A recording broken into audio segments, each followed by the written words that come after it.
Welcome. And today I share with you a wonderful conversation that I had with an Ayurvedic physician named Dr. Ram Tamang. And that's T is not a T, it's a soft T, Tamang. And I think it's important that we try to pronounce people's names correctly. Dr. Ram is at the Healing Gardens of Ayurveda in Orange County, California. He's very close to me, but I've never met him personally. We just have a lot of friends.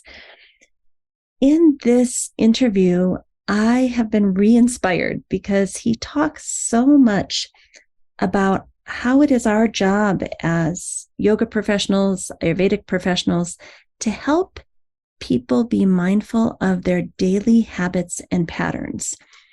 And that's not just to say, you have to put the oil in the nose and you need to scrape your tongue and you have to go to bed by this time and you should drink hot water. Yes, all of that in moderation. But also, what are some of the things that are stopping us from reaching our fullest potential? I love that he tied in asking people, what are your personal and professional goals and what's holding you back from achieving those goals for yourself? And then using that as the motivation to get us to participate in the daily habits that we need to participate in order to reach those goals. And Dr. Ram talks about the word acharya. And that word is someone who teaches patterns of growth towards higher consciousness. I really loved it when he said that. And someone that teaches us how to change our daily routines to have good preventative health, but also to recover when we've kind of gotten off track and our health is not so good. I think so many people come to Ayurveda and maybe even yoga therapy after they've tried everything else and nothing has worked. All the Band-Aids they tried to put on the problem fell off. But in yoga therapy and Ayurveda, we are looking to get to the root cause, get to the source, which is imbalances in our body. And specifically, probably through the gunas of the mind, as well as the ways in which the gunas infiltrate into our body. We might say the prakriti body. So I love this idea that a teacher or an acharya is someone that's going to help us find those habits and patterns, those daily habits and patterns, in order to bring us to our fullest potential.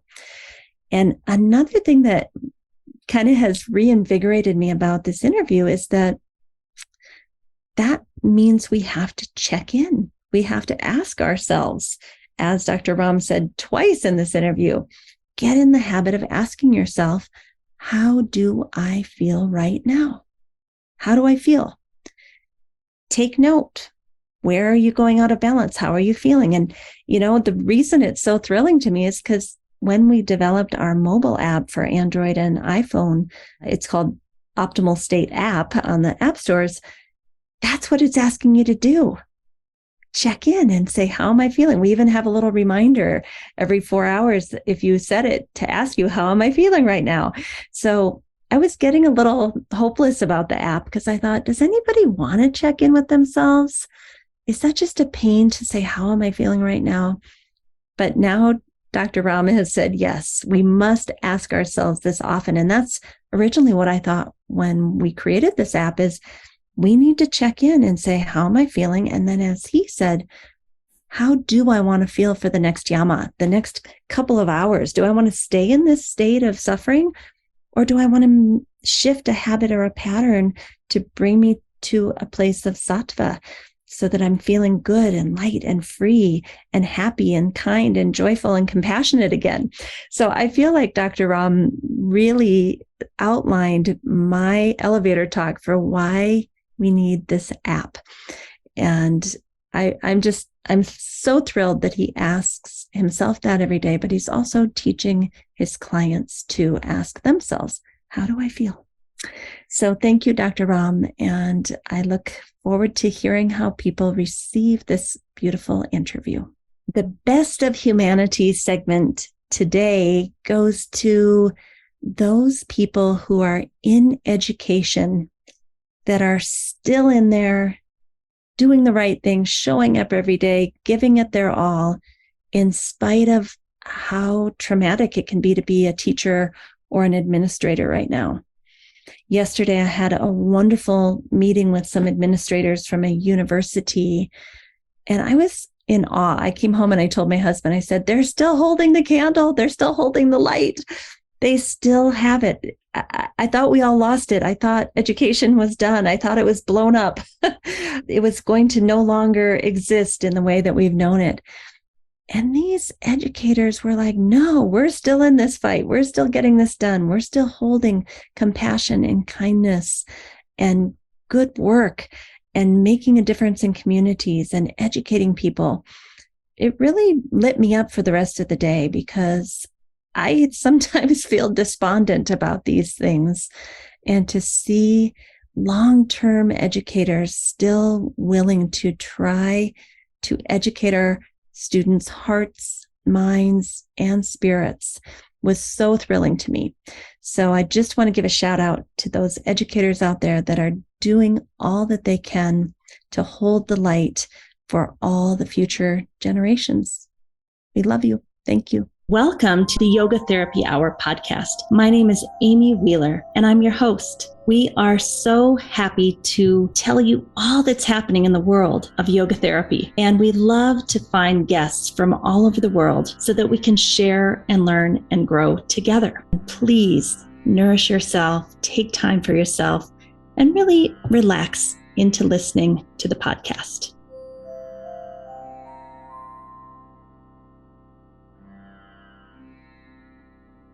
Today, it is my honor to welcome Dr. Ram Tamang, and we're so happy to have you here. I've heard about you for several years now, and welcome.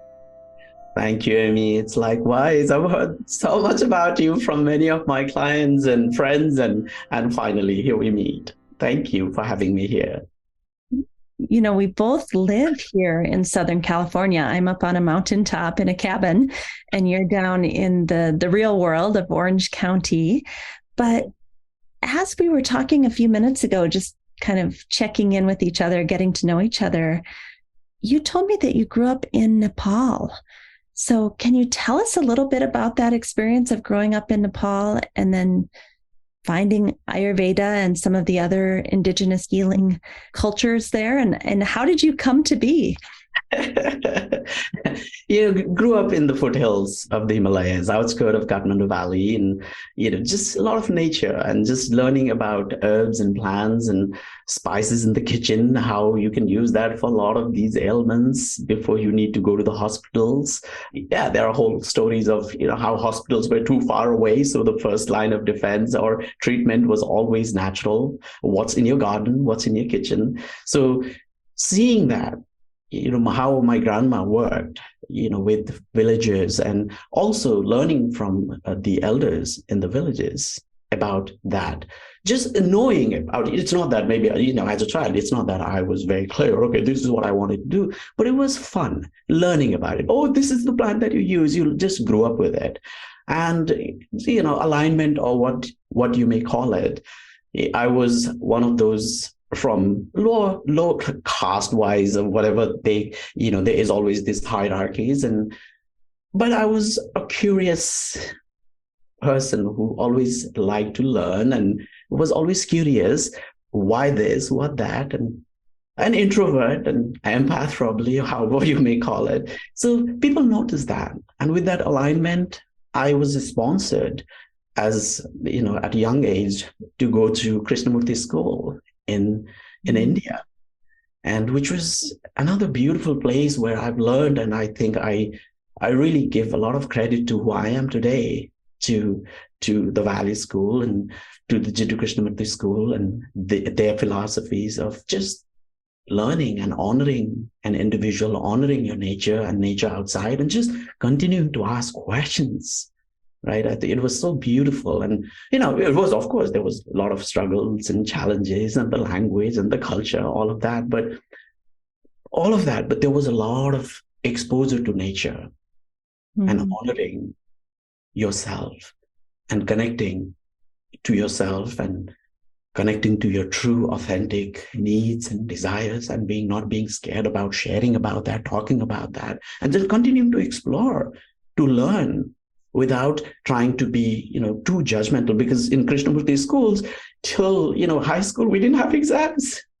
I know when I tell friends that, and people used to be like, what? You didn't have exams? No, we just could be. And so just learning about that kind of opened up and helped me tap into a different aspect of me. And, during the pre-med, it was that decision making, what system of medicine. I wanted to do medicine. I wanted to really get into that a little bit more, and had learned about the energy medicine and the traditional medicines, and that growing up in Nepal and the hills. So just learning more in India. And then I said, when I saw the impact of that and how it incorporates everything, it resonated a lot more. Again, it aligned with who I am. So that's when I moved further down south in India to do a BMS, which is a 6 years university degree on Ayurvedic medicine. And that's where I graduated from. And as soon as I was done with that, I started working in one of the Ayurvedic hospitals and retreats. And there, it was where I had met my, business partner, with whom we opened up the Healing Gardens. So she was a client first who had tried everything and had gone through all the medical tests and all the medical, drugs, and nothing worked, and more side effects and more issues, more tests. And she said she had, due to whatever reason, she had decided to come to India to Ayurvedic hospital, where I was leading the hospital. And in 3 weeks, she was a different person. Wow. Herbal supplements and also Ayurvedic treatments, therapies, and it was like a retreat for her. So I think all of those helped her so significantly. She was just amazed. And so she had even then asked me if she opened up something here in the States, if I would give her a hand and I would join in bringing about the wisdom of Ayurvedic medicine to the West and to the United States. This was in 2003, and yeah, I was, young, curious, wanting to learn and explore. And I said, of course, why not? She came back here to bring me into the United States, but you had to be in business for 3 years. So she couldn't just, bring me in.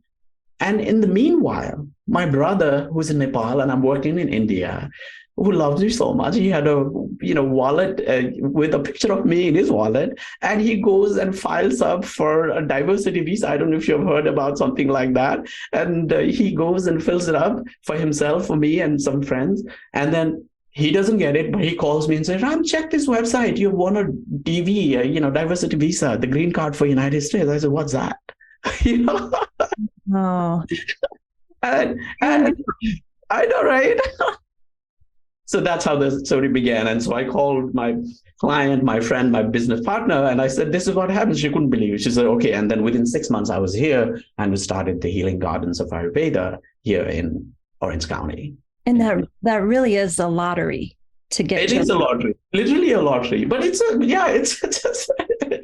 a diversity energy, though, Dr. Ram. So maybe it's not a lottery. Maybe there is some light shining out of you that somehow hit a cell tower over here in the United States, metaphorically. It's yes, it is. It's that, like, I just feel it's just, there's so much alignment and synchronicity. So you have had this healing center, the Healing Gardens Ayurveda in Orange County, for how long now? Since 2005, so almost 18 years. Wow. Yeah. Wow, amazing. So in all that you do, I mean, both yoga therapy, but also Ayurveda, we have so many tools in the tool basket. Are there any that you feel get results or are more important than others? Or do you just feel like it's choosing the right tools or technologies for the right person is what matters? I think it's really that, choosing the right tool and the right resources for the right person. It's again aligning where they are. And if they speak Spanish, I can't say I talk Nepali and then, please, you don't understand me. Yeah, they may understand the energy that there is a little bit of a care. This guy really wants to communicate, but you won't get them. They won't understand you. So as an Ayurvedic, physician or Ayurvedic doctor and an energy healer, I always look into that and meet them where they are. I use the Ayurvedic yoga formulations, which, the actual practice of yoga. And yoga also means herbal formulation, traditional classical formulations, or you customize the herbs. And that's where having the experience of years and growing up with these herbs, learning about it, and also learning the Western herbs has given me an edge about it. So I kind of customize that for them or use the traditional formulations. And so I have a plan with that. Along with that, the Ayurvedic treatments and therapies, which is so customizable. And it can be personalized. And the beautiful thing about each of these things is you can think of your therapies that you can do it on your own. Mm-hmm. All the Ayurvedic treatments and therapies that you do at the clinic can be modified and can be done on your own at home. Yeah. With a guidance and a support. So that's the beautiful thing. And then if you need a little bit more of a jump starter, then you come to the clinic to get the whole therapies and treatments and the Ayurvedic cleanses and Ayurvedic, Rasayana therapies and anti-aging and prevention, so that you can go on, right? So, and then, of course, above all of that, it simply comes down to your habits, your daily habits, your daily routines, what you do when you go, you wake up to when you go to bed, and in between events and time of the day and the different yamas of the day. So you basically just working through the day. And that your lifestyle, I think, makes a huge difference. Your habits and your thinking and your beliefs and your routines and rhythms, your daily, your nightly, your seasonal, and based on who you are and what you do, your career. I mean, I couldn't be giving somebody a routine that I did when I was growing up as a kid. They would look and say, Ram, then go back to the mountains, Right? So, yes. And so you've been working on Zoom now. I mean, throughout the pandemic, I imagine that you couldn't do certain therapies in the clinic because you weren't in the clinic. That's right. And that's the adaptability of Ayurvedic medicine or natural medicine too. We adapt based on the seasons, based on the needs of the time. I mean, I grew up with no TV till I was a teenager. I remember just having a small radio, and it sounds so ancient, but that's how it was. No TV at home. There was no gadgets. It was just playing natural and growing up with nature. Like, all of our toys were made with the woods or, twigs and the sticks and like some muds in the earth, and you would play with those. It sounds super ancient. I don't know, for many people. But you miss that? I mean, you're living in a very busy place now with lots of traffic and the 405 freeway. Like, that's right. A part of your soul kind of long for that simplicity? So beautiful. The beautiful thing about it is it's about simplicity, but you can simplify even the chaos of things. You can simplify things. Yeah. Chaos. Yeah, it's chaos is always going to be there in a different form. It was there when I was growing up in the village. It's not that we were free of it. It sounds from a different angle, from a different view. It's like, oh my God, that's a lot of nature. There's a lot of that. But here too, you can simplify. And that's the beautiful thing about Ayurvedic medicine or energy medicine. It's the energy behind your intentions and your actions, the gunas and the qualities and the spectrum of energy. Yeah, it was that energy, but there was something that was not fulfilling. And so I got excited and curious when I said, okay, well, I'm going to United States.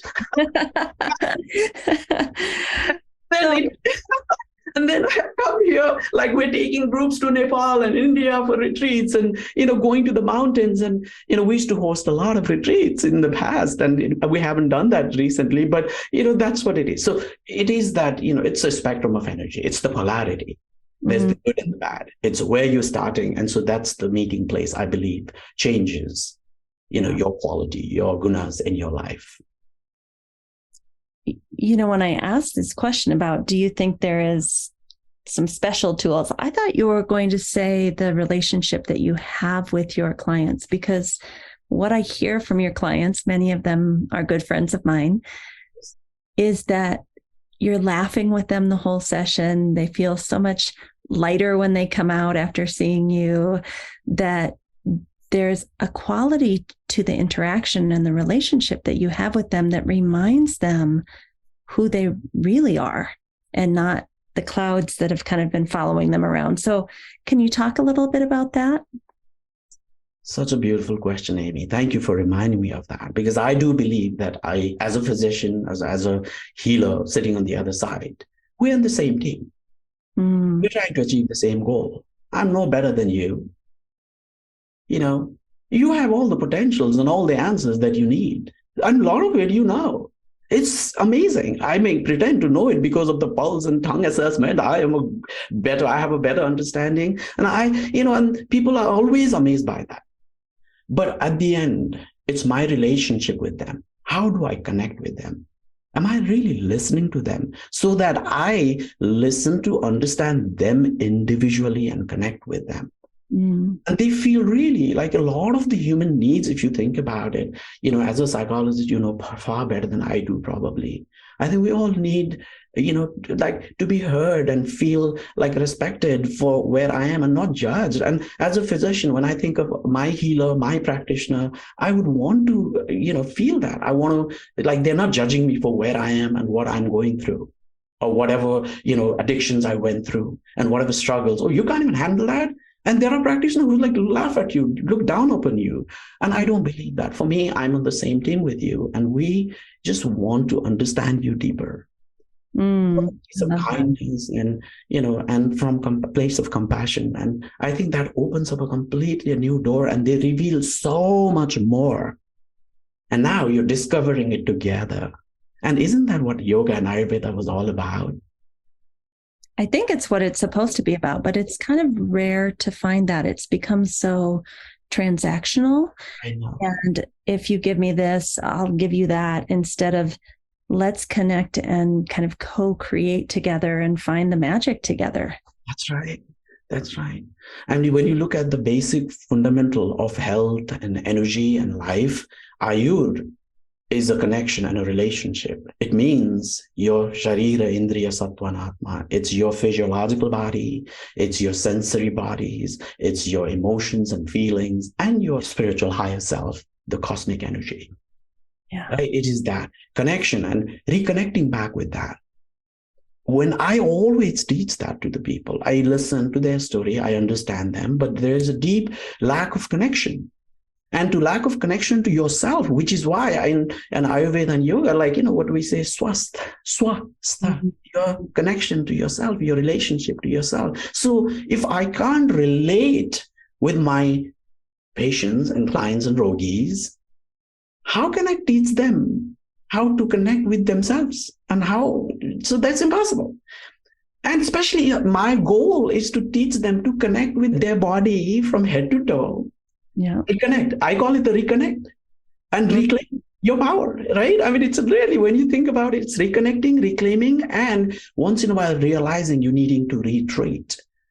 Right. And taking that space where all the dances of the doshas or the 5 elements of fire, water, earth, all of that also starts to fall in place. So creating that connection to your breath, to your senses, to your emotions and feelings, and honoring them there and meeting them there, and just having that and being really genuinely caring, and also somebody who just gently helps you redirect that energy. If their energy feels constricted, a little tamasic, then you gently tilt them towards rajasic. And if and then you just tilt them towards a little bit of that. Once in a while, you need to pull them back towards tamas.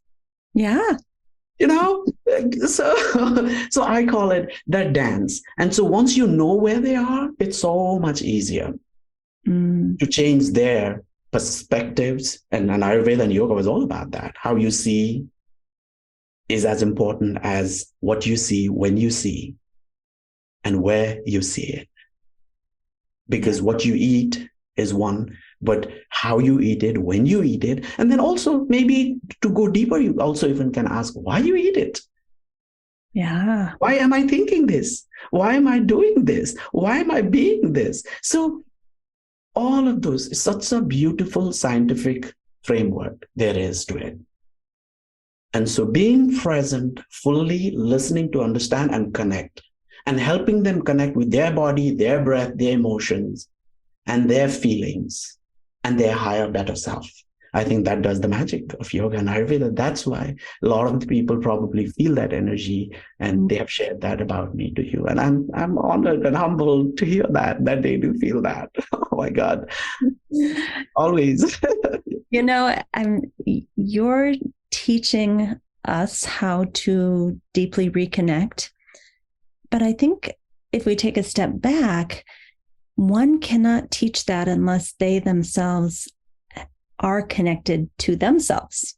100%. So Yes. I'm imagining that this growing up in Nepal with the elders, with your grandmother, with the plants in the garden and the traditional healing systems that you learned, like, to me, that feels like maybe it got imprinted into your cells at a very deep young age. Do you think it's easier for you to reconnect with yourself because you had that imprint versus maybe someone else who didn't have a sattvic childhood or didn't have nature around? Do you feel that there's a benefit to your childhood to help you in your job now? There's always an impact of your environment.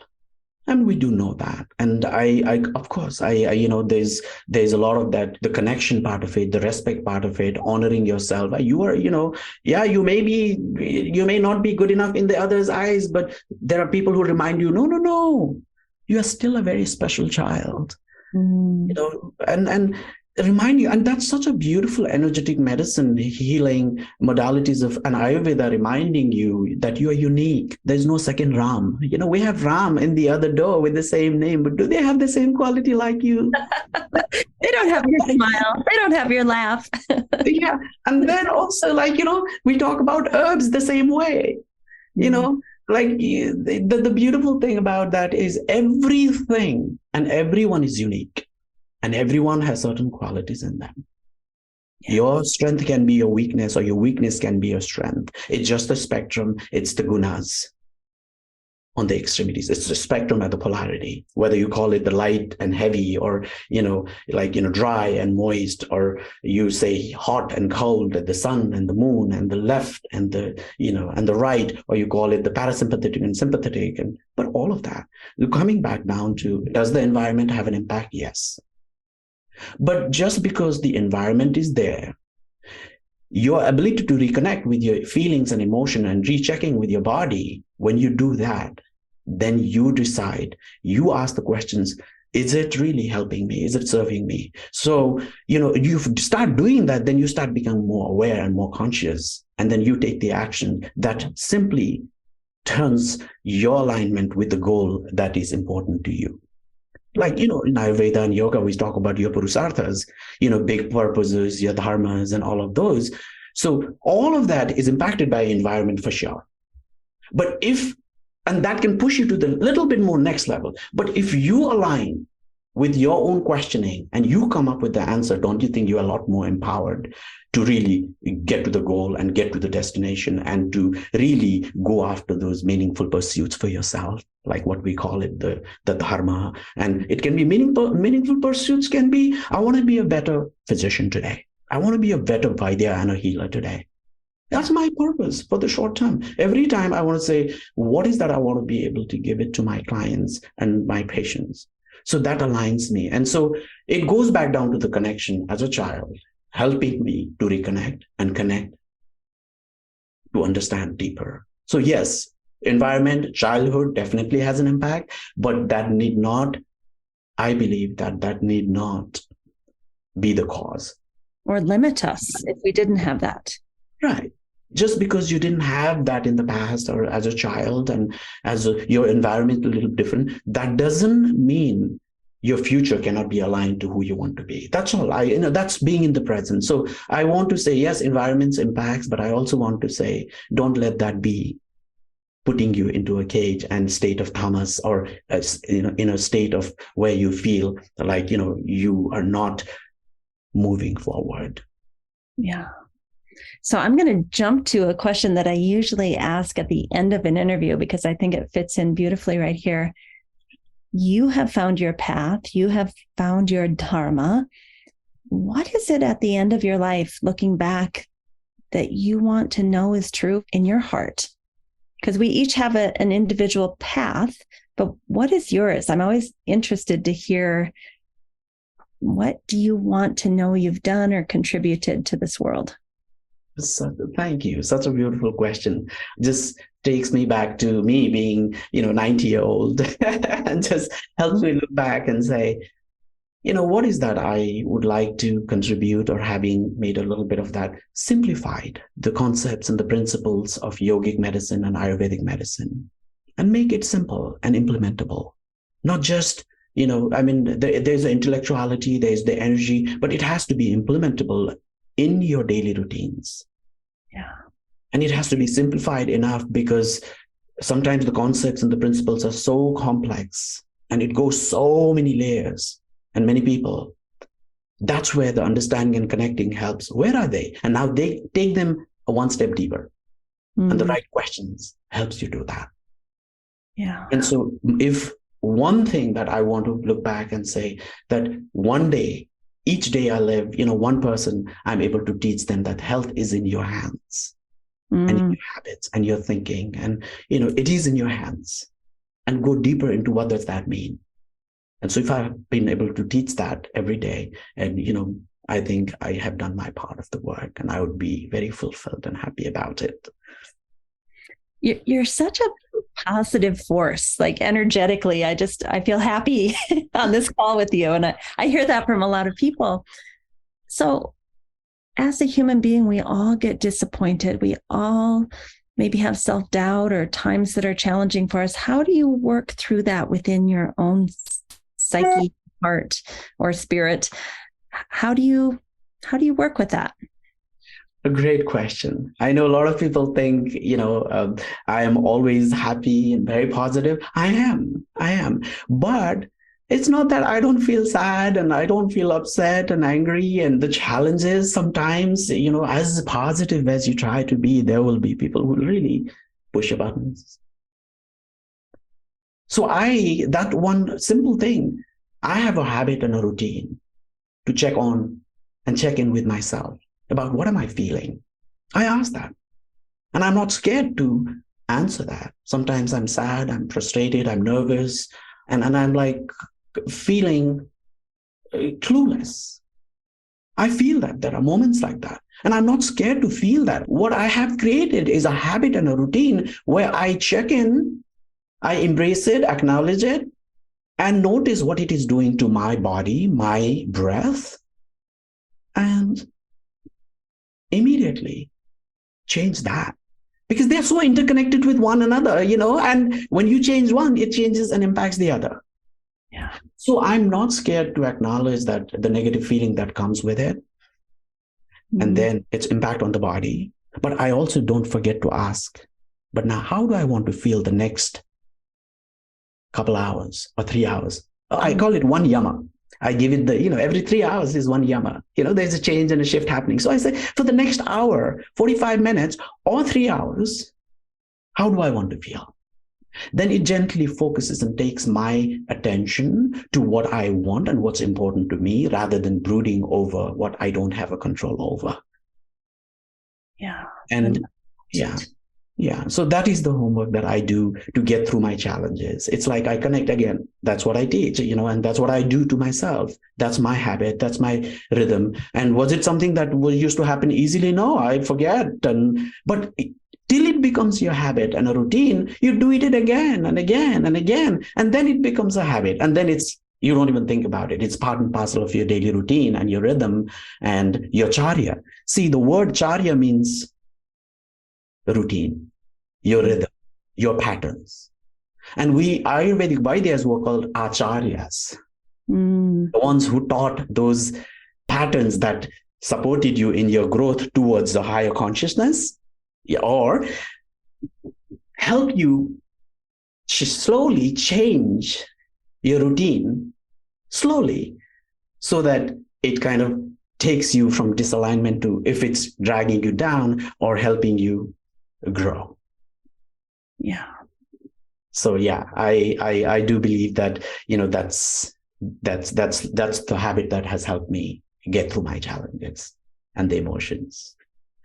And, mental health is such a big issue today. I think, especially, with the pandemic, the next pandemic, if you will, is this mental health crisis. And I'm sure you're seeing a lot of clients that, in addition to whatever's going on in their body, are now having anxiety and depression or post-traumatic stress disorder that's been triggered. So what does Ayurveda say about that could be helpful to us?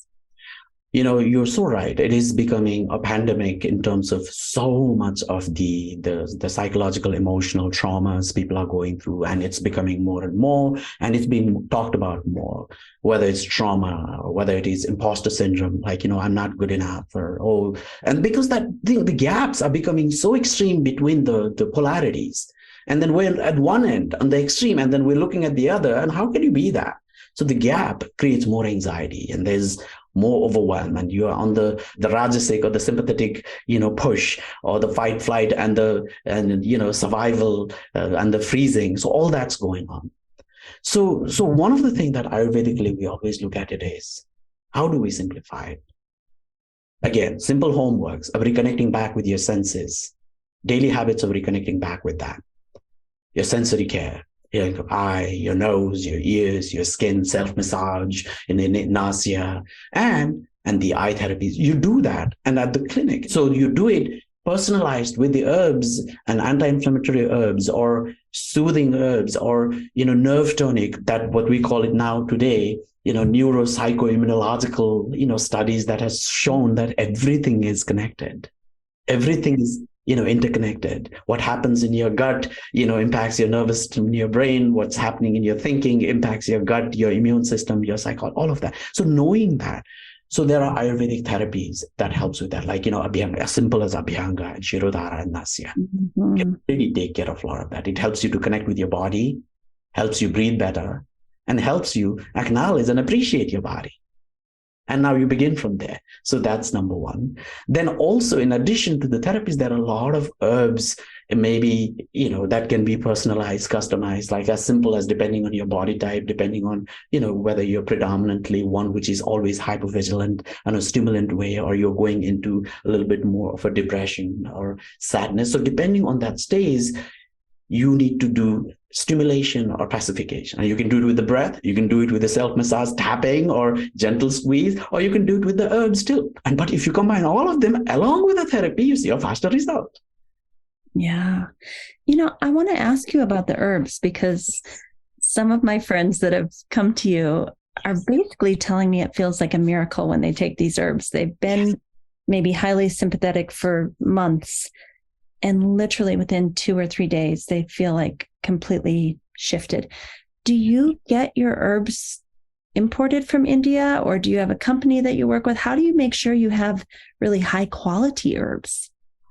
It's a brilliant, brilliant question. It is the source you have to trust. And again, a lot of the time you have to trust that what they are saying, what they're claiming is true. And, you can go so far and you don't have a control of that. But yes, I think, I source few of those from India. Many of them, even here within the United States, some of them are just big Ayurvedic wholesalers, like Banyan Botanicals, and then there's the Kerala Ayurveda Academy. There's also Cortical, and there's also Mountain Rose Herbs, so you can get single herbs and things like that. So there are a lot of these places you can source it now, who are organic, certified, and all the lab test has been done. So those things that always definitely help a lot. And so knowing that, then once you have the resources of the single herbs, then based on your understanding, your assessment with the pulse and tongue and the eyes and the nails, and of course, a lot of questioning, then you can put together the formulation. And since these are the sources that where I get my herbs from.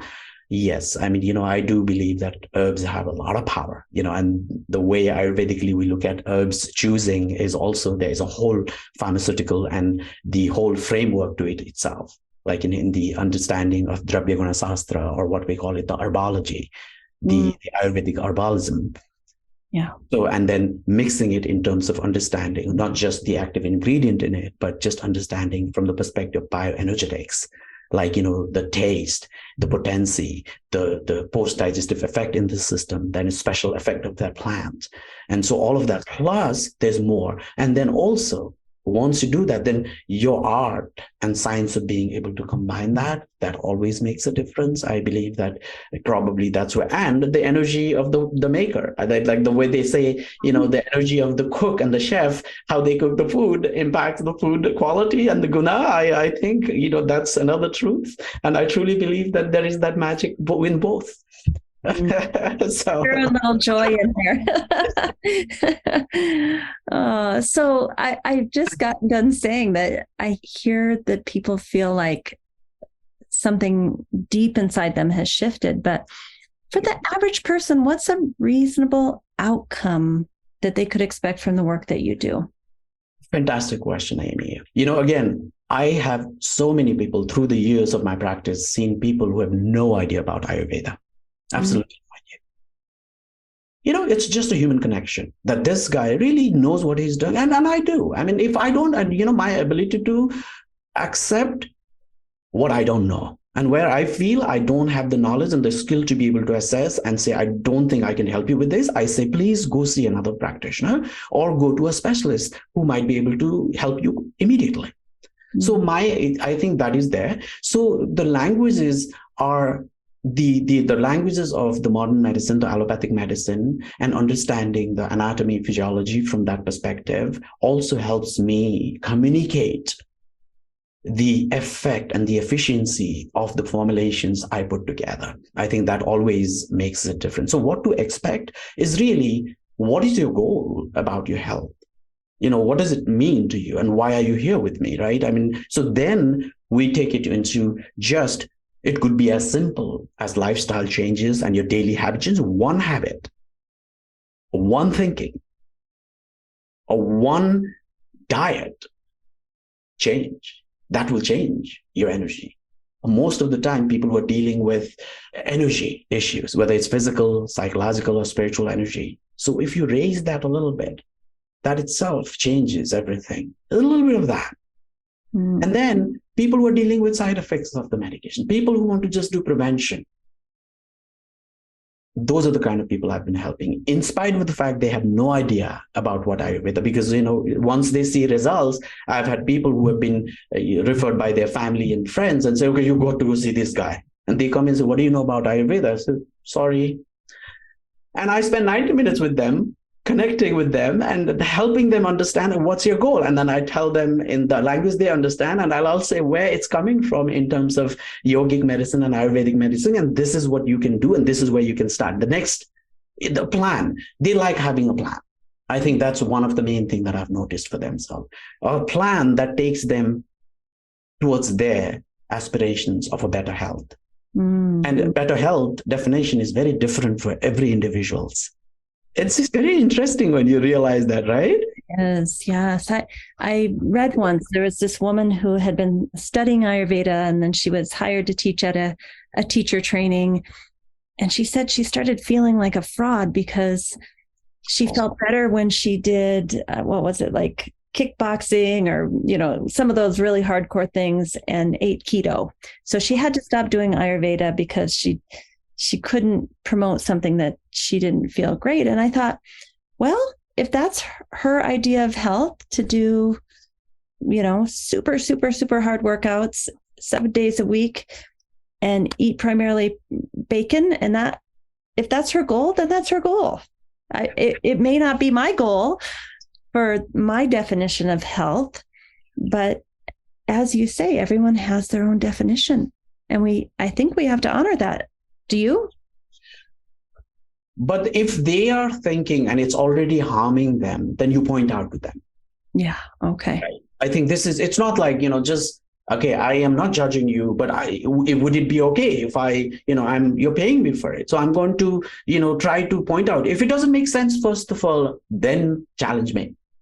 Ask me questions. You're paying me for it, for the time. You're honoring me, and there's an energetic exchange. But if you want to see and change and improve, let's be clear.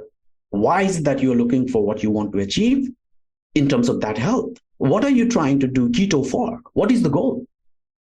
But do know that anything that you do in extreme only is going to create more imbalances in the body. And just watch for those signs and symptoms. And if that's happening, then you got to cut down or do something else to match that extreme with some other habits of doing that. But the more extreme you do, high intensity, is going to increase more inflammation in the long run. Short term, it'll help you. And so what I say is, with intensity, can you also bring some intentions and just be mindful and connect with your body? And is your body really happy with it? Long term, that's the key. Does that make sense? That's how I point it out. And yeah, and I think it's easy. And a lot of the time, I think it's helpful because people have already heard about me and they have seen, because friends who have seen the result, they have sent me. So they already, I think, already having a little bit more of the open mind about it. So I think now I am in a position where I feel I don't have to be in that space of needing to constantly challenge them, but I already communicate with them saying, if there is a need for a challenge, would you be okay with that? Right. I start with the permission. I ask that. Mm-hmm. Yeah, and I think the assumption is also that they're suffering when they come to see you. They're wanting to know, how can I not suffer in this way? Yes. But then in wanting to change, if you go with the energy, feeling that I'm already in the state of dukkha, then your energy already like in the state of suffering. I want to change, but there is suffering. Yeah. And you don't know what to do. I say, I understand that, right? But okay, instead of saying, like looking at the gap and saying, oh my God, will I ever get there?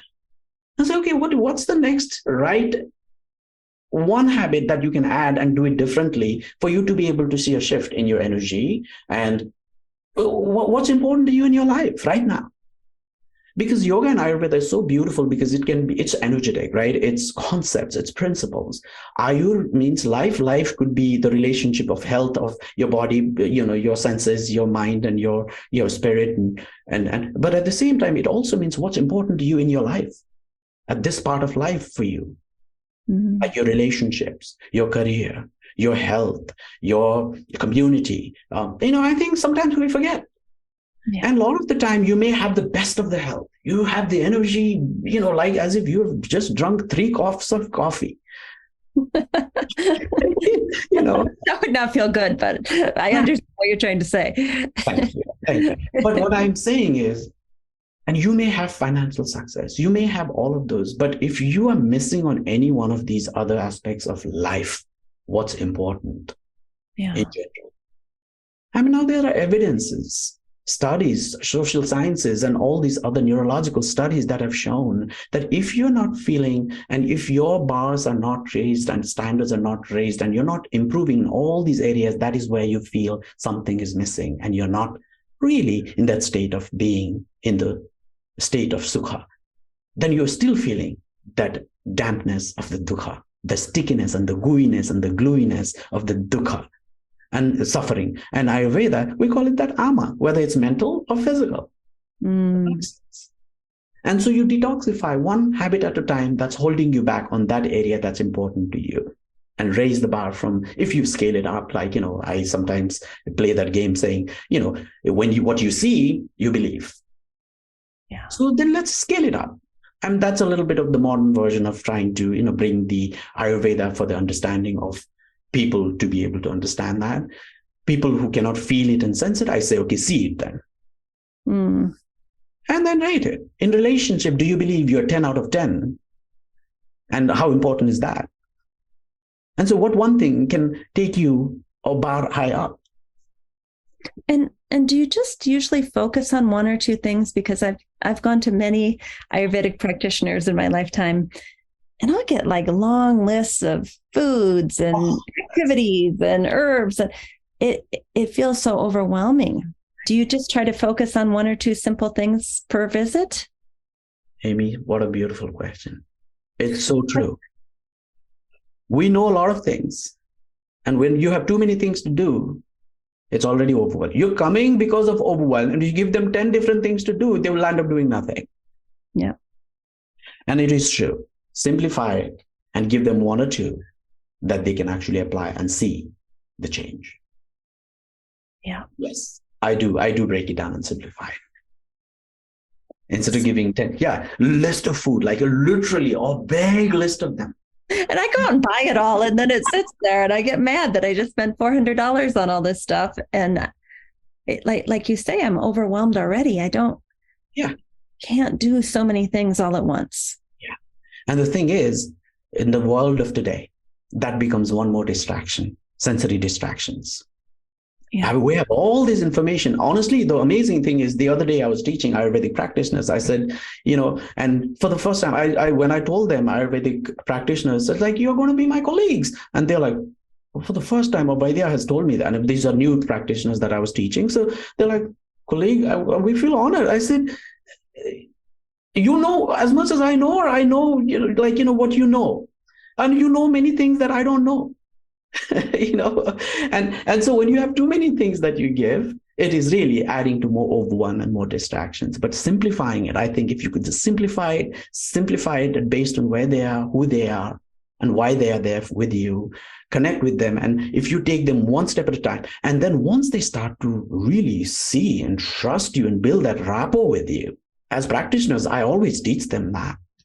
It's your connection with them, that rapport that you build. Once they trust you and they believe in you, then they will do 10 things that you tell them. So build up to that. Yes. But if you right in the first day, give them 10, then you've lost them. You have 0. So what advice would you give to us as care seekers? We're coming to you for your advice and your expertise and your knowledge and your ability to read our pulse. What advice would you give to us as care seekers to get the most out of our visit with you? So one of the main things that I say is, look at your habits. Are they aligned to what health goals or relationship goals or any goals that you're trying to achieve? In Ayurveda, we call them purusarthas. Are they aligned to your dharma, your goals, your aspirations? It has to be that, whether it's health, relationship, finance, career, are they aligned with it? And then if it is, keep connecting to that. That's an external connection of improving. But internal connection of self-care is also about checking in every hour or 2 or 3, whatever is feasible to you. If you can't do it 3 minutes, I say, do it for 30 seconds. But check with your body throughout the day and notice how your energy changes. And I promise you, there are evidences and research on the neuroscience that actually has shown that your productivity and your focus and your attention span increases just because of that simple connecting with your body and doing self-massages. If you're feeling overstimulated, doing gentle squeezing self-massage of the whole body, that is an anti-inflammatory. So connecting with your body, pausing and rechecking and resetting your breath throughout the day, and make it a habit. Like once you do it, it's a 30 seconds. You're basically taking it back to the way it is supposed to be. And when you take your body and your breath back to where and how it's supposed to be, it heals naturally. Then emotions. We don't even know. Many times it's fascinating when you say, have you ever asked and checked in how you're feeling and what you're feeling? And so I say, as practitioners and healers and caretakers, I say, ask this, what am I feeling at this moment in time? Your clients might have pushed your button. Sometimes it's your kids, sometimes it's your spouse. And then it piles up, and cumulatively you become very reactive. Then you lose control of your own actions and your responsibility and your response. Yeah. Now, asking that simple question, I think, is really powerful. And that's something that has really, really helped me. Connecting with yourself and your emotions, asking that question has changed my productivity and my energy. Honestly, that's how I really believe that. And not forgetting to ask, but how do I want to feel? Gives me a sense of clarity and direction and makes me more intentional in my habits and in my actions. And I would strongly say, if you want to be a better practitioner, better self-care or caretaker, or and improve aspects of life and improve your health, your energy, your productivity, and even just finding purpose. This becomes your mini purposes. And this changes your charya. And just look at it. Is this aligned to what I want to achieve in my life, or where I want to move and where I want to go? And we always talk about being present, but present, that's a purpose. In the present, how is my energy?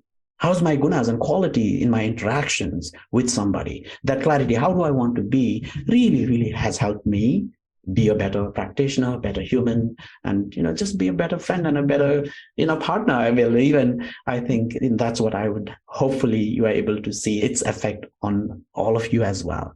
And so I would say, give it a try and let me know, what it feels like for you and all the listeners. I love what you're saying. I'm going to let you say it in your words, but in my after show notes, I'm going to expand upon this because I think this is the key, exactly what you said.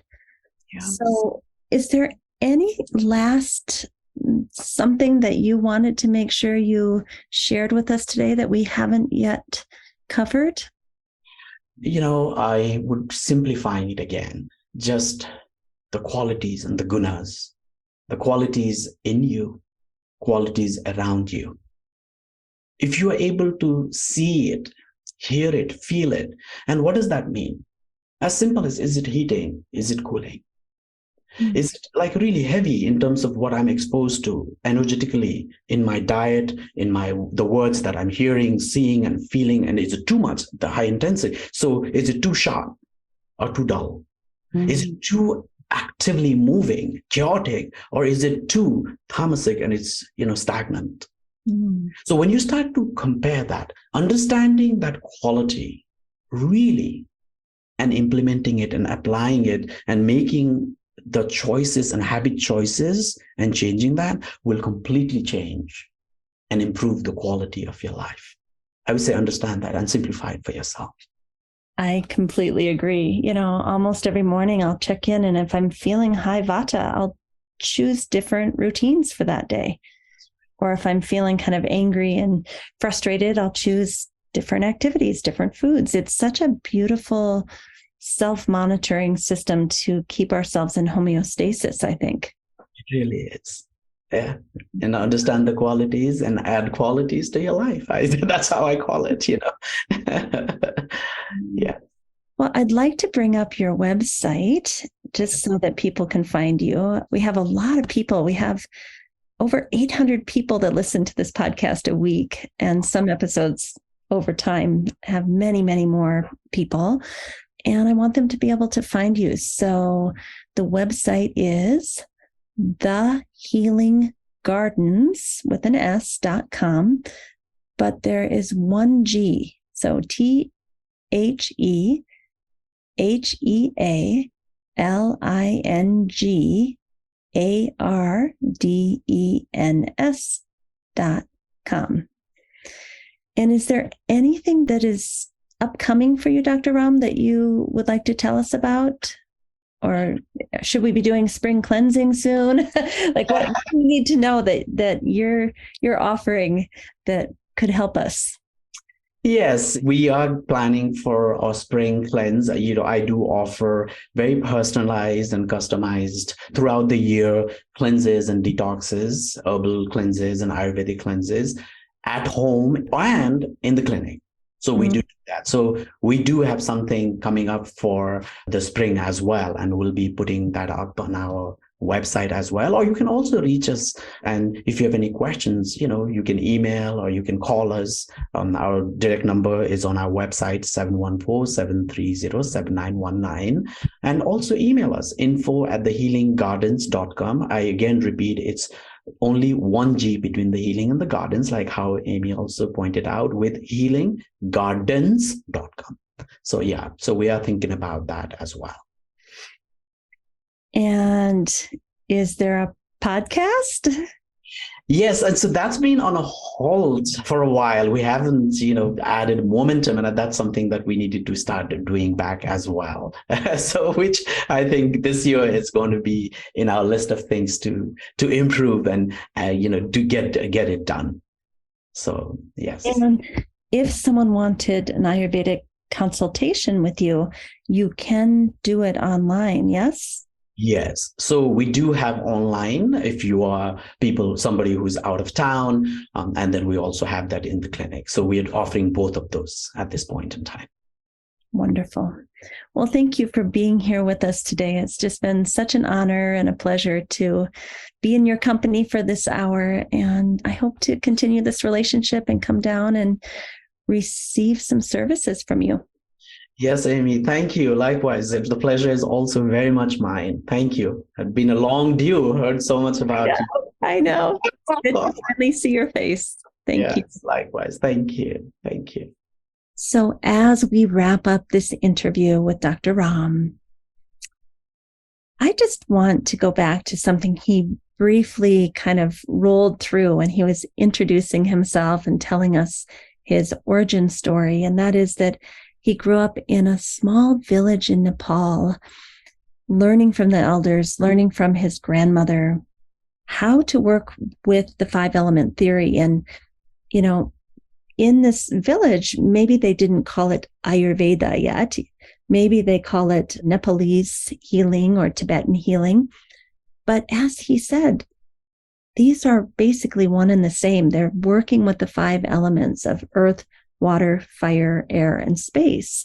And how are those imbalances showing up in both our body, but also our mind? And one of the things he told me offline that I just think is beautiful is that he is the first person in his tribe to become an Ayurvedic medicine doctor. So think about this young boy from Nepal traveling to India to go to the J. Krishnamurti school, little shining light showing up, then traveling south in India to go to Ayurvedic school and pre-med and all of this.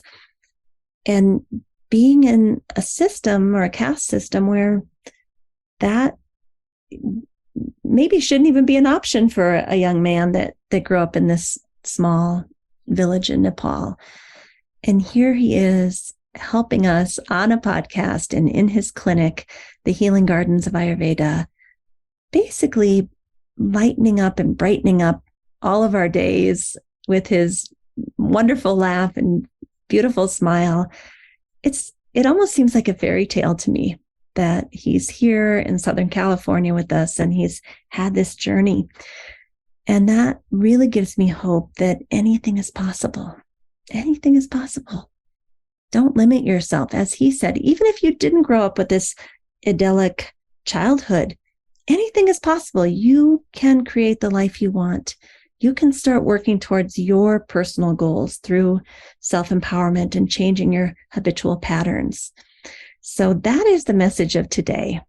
And thank you, Dr. Ram, for reminding us of that. Please don't forget to sign up for our newsletter mailing list, where we give you a free gift every single week. It's usually something that the guest has been talking about, like a book chapter or an article or an infographic. Check out the show notes for that. Thank you for listening today. Don't forget, we have a new YouTube channel called Optimal State with Amy Wheeler. We also have a new Patreon page where you can support us to bring you the most excellent content, and that is Optimal State and the Yoga Therapy Hour Patreon page. Also, you could write us a review on most major platforms that host podcasts. Give us 5 stars if you appreciate the show and tell us what you love so that we can do more of that. Finally, we support several nonprofit organizations through this podcast. See the show notes to understand how you can help. If you'd like to be a guest or a sponsor for this program, contact us at the email welcome@theoptimalstate.com. welcome@theoptimalstate.com. And finally, a special thank you to our team here at Optimal State. We are truly a global family. George Mantuan, one of our executive producers. Adam Satchel, senior media producer and sound engineer from the Philippines. Krishna Panchal, a producer from Canada. Modupe Abdullahi, who does the show notes and is an editor for us from Nigeria, and Peter Morley, who wrote and produced the music for this show, who lives in Australia. Find more about Peter's work at www.zenmusic.biz. Thank you for listening. We'll see you next time.